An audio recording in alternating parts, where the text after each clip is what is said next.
Welcome to Divya cooking channel. ఈరోజు మన వీడియోలో కోకోనట్ పుడింగ్ రెసిపీ ఎలా ప్రిపేర్ చేయాలో చూసేద్దామండి.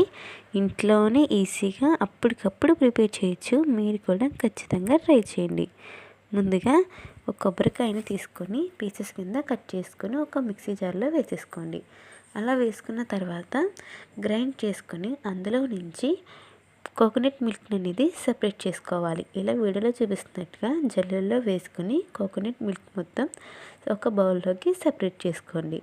అలా సెపరేట్ చేసుకున్న బౌల్లోనే 1 కప్ వరకు కార్న్ ఫ్లోర్ కూడా వేసేసుకొని ఉండలు అనేది లేకుండా స్పూన్తో కానీ విస్కర్తో కానీ కలుపుకోవాలి.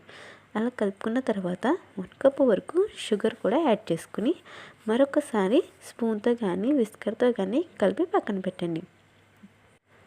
ఇప్పుడు స్టవ్ వెలిగించి ఒక ప్యాన్లో మనం ప్రిపేర్ చేసుకున్న కోకోనట్ మిల్క్ని వేసేసుకొని లో టు మీడియం ఫ్లేమ్లో మాత్రమే థిక్ కన్సిస్టెన్సీ వచ్చేంత వరకు ఉడకనివ్వండి.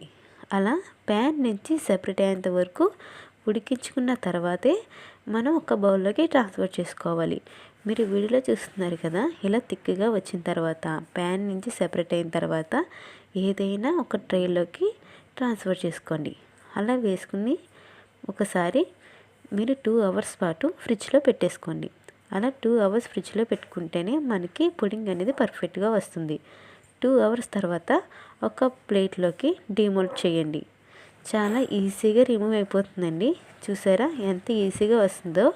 ఇప్పుడు మీకు నచ్చిన షేప్లో కట్ చేసుకోండి. అంతేనండి, కోకోనట్ పుడింగ్ రెడీ. మీకు కనుక వీడియో నచ్చితే ఒక లైక్ చేయండి. అలాగే మన ఛానల్ని సబ్స్క్రైబ్ చేసుకోండి.